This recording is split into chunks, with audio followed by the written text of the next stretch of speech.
Bonjour à tous. Pour cette 5e semaine de Collège à la maison, je vous propose une activité de création autour du son au cinéma, en nous intéressant plus particulièrement au métier de bruiteur. Pour commencer, vous allez regarder un documentaire sur le travail du bruiteur au cinéma qui vous permettra de mieux comprendre les ficelles du métier. Ensuite, je vous proposerai un tutoriel en quelques minutes et enfin, vous pourrez vous lancer dans la création de votre premier bruitage. Vous pourrez tous choisir de créer un bruitage différent et à la fin, quand j'aurai récupéré vos travaux, j'assemblerai les meilleures créations de façon à avoir le bruitage complet d'un extrait de la série Minuscule que certains parmi vous connaissez peut-être déjà. Vous êtes prêts? C'est parti! Un bruiteur, c'est un artiste qui préfère l'ombre à la lumière. Une drôle de créature dans l'industrie du cinéma, moitié illusionniste, moitié géotrouve-tout. Voici Franck Tassel et Pascal Chauvin. Pour chaque film, ces créateurs de sons trimballent dans leur valise un vrai bric-à-brac. Oh ben donc là, vous avez des dominos, une poire qui nous sert à simuler quelqu'un qui fait pipi. Il y a des vieux patins roulettes qui peuvent nous servir de faire des tiroirs métalliques. Pendant une semaine, le duo va bruiter le prochain long métrage du réalisateur Nicolas Vanier. Premier exercice, comment donner une consistance sonore à une scène de déjeuner. Une petite peau de chamois, du papier toilette. C'est bien, bon ragoût ça. Sur un plateau de tournage, seules les voix des comédiens sont clairement enregistrées. On privilégie les dialogues au détriment des ambiances. Pascal et Franck recomposent tous les bruits qui donnent vie à ce repas. On rentre effectivement dans la peau du personnage, il faut incarner ce qui se passe à l'écran, pour ça qu'on se partage les personnages. Lui il fait un tel, moi je fais un tel, et on est fixé vraiment sur ce qu'il fait, et on anticipe en chaque fois ses mouvements. Voilà, on est avec le comédien que l'on fait, quoi. Règle d'or pour un bruiteur, être parfaitement synchrone. Pour les aider, cette bande défilante découpe à la seconde près chaque scène du film. L'œil reste rivé sur l'écran.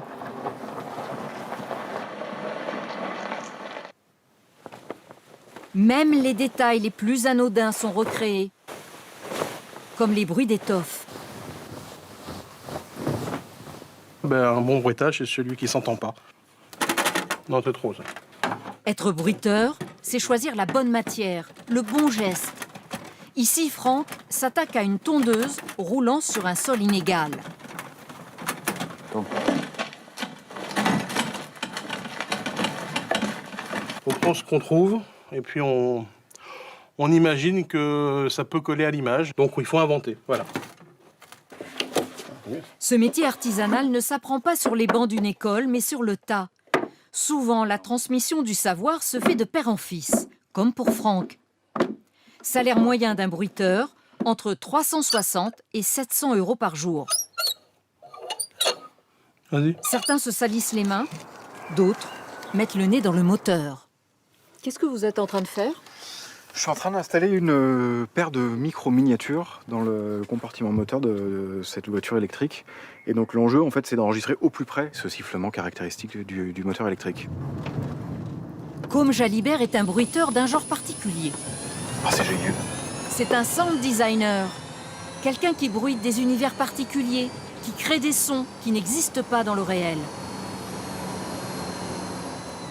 Chez lui, il transforme la voiture électrique en vaisseau spatial. Côme ne fait pas le même travail qu'un bruiteur traditionnel, mais les deux sont complémentaires. Par exemple, sur le film d'animation Minuscule. Dans cette aventure, les héros, ce sont les insectes. Il n'y a ni parole ni sous-titres. Il fallait inventer un langage compréhensible et crédible pour les spectateurs. Pour la menthe religieuse, j'ai trouvé une banque son de chameaux. Et donc ensuite, je l'ai accéléré et me passé à l'envers, je crois. Voilà, ouais, c'est ça, exactement. Sur laquelle on a rajouté des cliquetis de dauphin. Et le mélange de l'ensemble.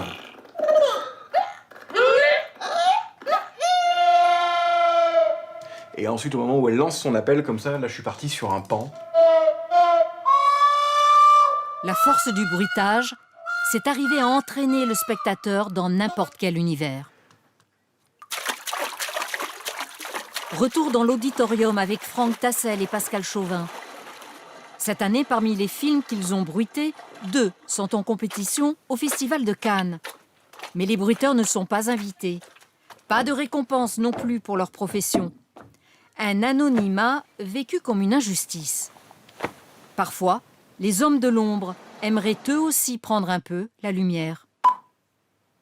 Ce qu'il faut retenir, c'est que les objets utilisés dans le bruitage n'ont parfois rien à voir avec ce qu'ils sont censés représenter. Et en voici un exemple bien connu. Mais qu'entendez-vous? Un cheval qui arrive au loin?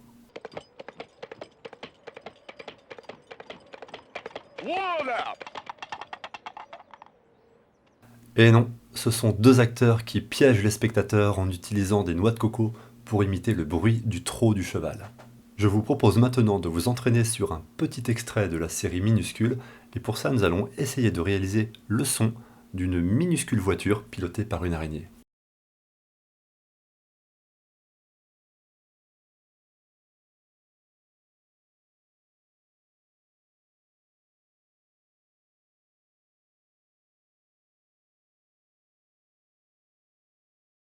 Pour cela, vous pouvez utiliser de très nombreux accessoires.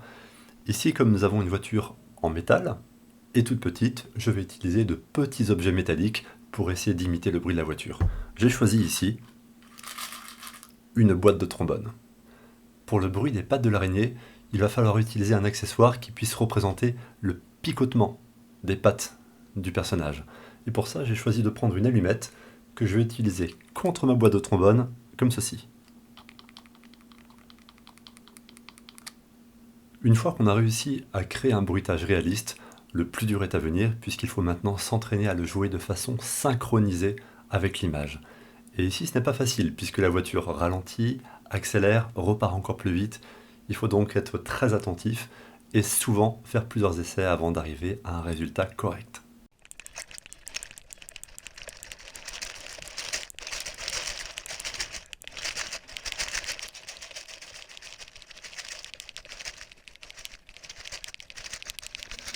Vous êtes désormais prêt pour votre création finale et voici les 3 consignes à respecter pour y parvenir. Première consigne. Dans la vidéo que je vous ai préparée, chaque bruitage est numéroté. Vous devez donc choisir un bruitage qui vous inspire et que vous aimeriez ensuite enregistrer. Deuxième consigne. Si vous le pouvez, l'idéal est d'utiliser un ordinateur pour voir l'image en direct et d'utiliser votre smartphone pour enregistrer le son. Troisième consigne, bien entendu, n'oubliez pas de me préciser le numéro du bruitage que vous avez choisi avant de m'envoyer votre création. Bon courage à tous et bonne reprise.